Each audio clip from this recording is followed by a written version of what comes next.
Okay, close your eyes for just a second. Imagine stepping out onto, say, a street in Thailand. Maybe Bangkok, super busy.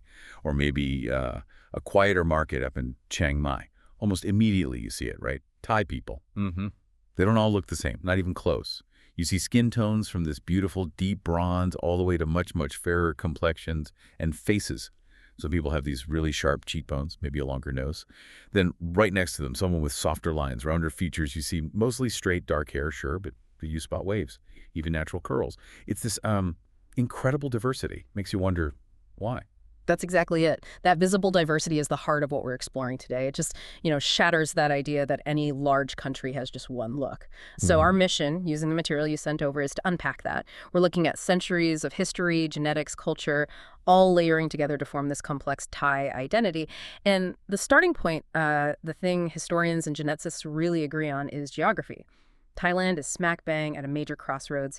East Asia meets South Asia right there. A crossroad. Exactly. So you've had this constant flow of people for thousands of years. That's why it's one of the most genetically mixed places in Southeast Asia. It's not random, it's location. Okay, so let's unpack that history a bit. Yeah. The sources mention these waves of influence, right? Right. Starts with ancient migrations, mostly coming down from what's now southern China.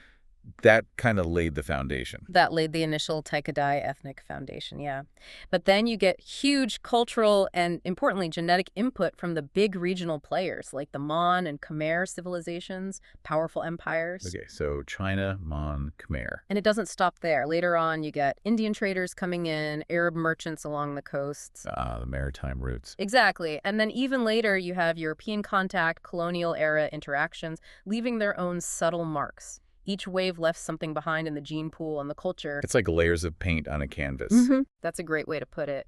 And what's really fascinating is how clearly we can see those layers in modern genetics. Researchers have identified specific markers. So modern Thais, you see the primary Taikadai markers, obviously, but also significant Sino-Tibetan markers, Austroasiatic markers. Those are from the really early farming groups, and even South Asian markers. It's a real mix. Wow. So the physical differences we see today aren't just random variation. They actually map onto these historical movements. Pretty much, yeah. The sources show that central Thai groups, genetically, tend to cluster closer to those southern Chinese populations. Makes sense. Okay. But then you go north, towards Chiang Mai, maybe, and the populations show stronger links to, say, the Shan people over in Myanmar. Then south. Down south, it shifts again. You see closer ancestry shared with Malay populations and what researchers call Austronesian seafarers, the people who navigated and settled the islands. So that explains maybe different features sometimes seen in the south. Exactly. Things like maybe slightly broader features, different hair textures sometimes. It's like you can almost trace the migration routes just by looking at regional appearances. It's quite striking how distinct it still is, despite centuries of movement within Thailand. That regional split really comes through with skin tone, doesn't it? The sources had actual numbers, melanin index scores. Yeah, the dermatological data is quite clear. In the north, think cooler, mountainous areas like Chiang Mai, the average score was around 30.8. Fairer. Okay, 30.8. And to south. Way different. Down in the southern provinces like Yalahat, tropical, coastal, the average score jumps up to 42.1. Wow, that's a big jump. Huge gradient. Part of that is definitely environment, Right. Less intense sun in the north, more UV exposure down south near the equator. But it's not just biology, is it? Culture gets involved immediately. Oh, absolutely.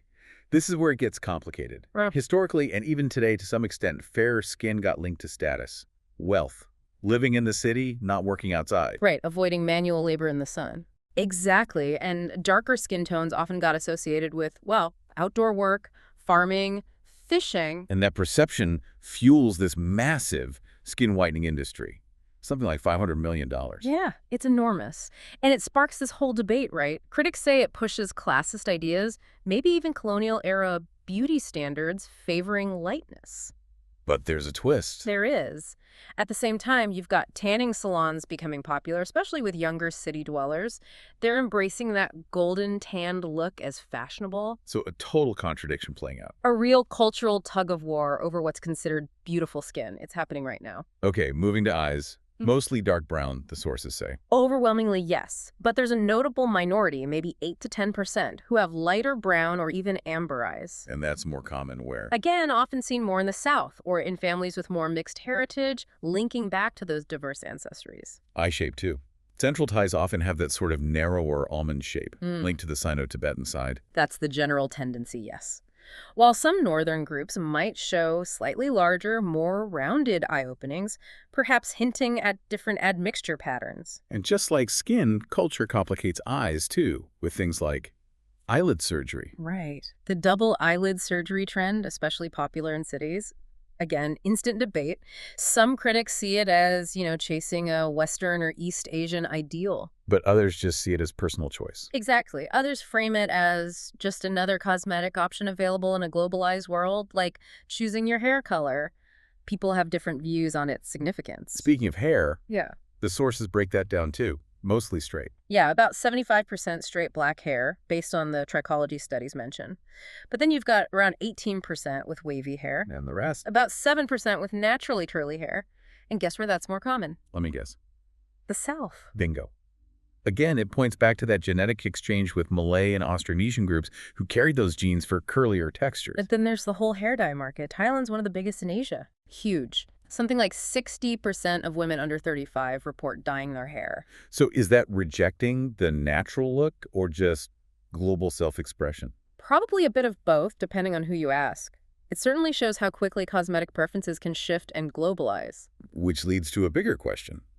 If cosmetic stuff changes that fast, what about fundamental physical things, like height? No, that is a fascinating part of the story. Modernization's impact. The change in average height is, frankly, astounding. How much are we talking? Okay, get this. Back in the 1960s, the average Thai man was about 162 centimeters. That's roughly 5'3". Okay, standard for the time and region, maybe? Right. But fast forward to around 2020, the average height for men, 170 centimeters. That's 5'7". Wait, that's 8 centimeters, nearly 3 inches. Yep. An 8-centimeter increase in average height in just 2 generations. Wow. That's not just genetics changing, That's nutrition, economic development, better healthcare. It's like an X-ray of Thailand's rapid modernization over 60 years. It's wild. Today's 20-year-olds are literally taller than their grandparents, on average. But even with everyone getting taller, the regional difference is still there. Northerners taller than Southerners? It persists, yeah. Yeah. The data showed northern men averaging around 171 centimeters, while southern men averaged about 168 centimeters. Still that 3-centimeter gap. And the sources link that back to diet, historically. Directly. The traditional highland diets up north tended to be more varied, lots of vegetables, maybe more access to different proteins. Down south, especially coastally, diets historically leaned more heavily on rice and fish. So that difference in childhood nutrition, especially protein, makes a long-term difference in average height. Seems to be the main factor driving that regional height gap, yeah. Even as overall nutrition improved everywhere. But modernization isn't all positive health-wise. There's the downside. The double-edged sword. Alongside increased height, you get rising rates of obesity in overweight individuals. The shift towards more processed foods, sugary drinks, it's taken a toll. What were the numbers? In 2022, I think the Public Health Ministry reported something like 32% of Thai adults were overweight or obese. That rapid shift away from traditional diets is a major public health discussion now. Okay, so pulling all these threads together, ancestry, environment, diet, how does it shape the typical face, if there even is one? Well, typical is the wrong word, clearly, but you see the blend. Up north, maybe softer jawlines, narrower noses on average, reflecting that Sino-Tibetan input. And the South. Often features more associated with the Austronesian and Malay mix, maybe fuller lips, sometimes broader noses. And central Thailand is the melting pot. Pretty much. It sits geographically and genetically in the middle, showing a bit of everything. It's a synthesis. But this isn't just about biology, is it? You mentioned it gets political, cultural. Hugely. Appearance is never just skin deep, right? Thailand promotes this idea of unified Thainess, but that umbrella covers incredible ethnic diversity. You've got the large Thai-Chinese group, maybe 14% of the population. You have the Lana people in the north, the distinct Aizen groups in the northeast with Lao roots, southern Malays, plus various hill tribes like the Karen, the Hosmong, each with their own history and sometimes distinct looks. And the government played a role in shaping how these groups fit into Thainess. Historically, yes. Unlike neighbors, Thailand wasn't formally colonized, but the state actively worked to build a national identity. This often involved promoting central Thai culture and language as the standard. And sometimes that meant certain physical traits got less valued. Unfortunately, yes. Sometimes traits associated with minority groups, maybe darker skin, certain facial features, shorter stature, could be subtly or not so subtly stigmatized compared to the ideal, which often aligned with Central Thai or later Sino-Thai Does features. that still play out today, Yeah, like in the media? that's a big debate. Critics definitely argue that Thai media dramas, ads, beauty pageants tends to favor lighter skin and features often associated with Chinese ancestry. Which means? Which means, they argue, that Thais with darker skin or features more typical of the South or rural areas get underrepresented, marginalized even. It's a very live conversation about representation. But then you see people on the world stage who totally break any stereotype. Absolutely. Look at someone like Bukal Banchamek, the legendary Muay Thai fighter. He's got those strong, darker Asian features, hugely famous, globally recognized. Or beauty queens. Yeah, you see international Thai beauty queens with mixed European or other ancestries like Amanda Opdam. They showcase a completely different facet of Thai diversity. These global faces really challenge any narrow definition of what Thai looks like. So, wrapping it all up, the reason for the diversity is It's that crossroads location, fundamentally. Centuries of mixing between Thai Kadai peoples, southern Chinese migrants, Hmong Khmer neighbors, Malay seafarers, Indian traders, plus adaptation to different environments within Thailand itself. There isn't one Thai look, it's a whole spectrum. Skin from ivory to bronze, eyes from almond-shaped to amber, tall mountaineers, shorter coastal dwellers, all shaped by these complex, overlapping histories. so the diversity is the identity. In essence, yes. But as the source material clearly shows, it's an identity that's still being negotiated. The arguments over beauty standards, class, media representation, they show that figuring out who represents the nation is an ongoing process. Okay, so here's a final thought for you, our listener, building on all this. We saw how dramatically diet and modernization changed average height. That 8-centimeter jump is huge. So thinking ahead, how might today's forces, things like technology, social media, and continued globalization, reshape Thailand's contested beauty standards and the representation of its devout peoples over the next 2 generations? Something to chew on.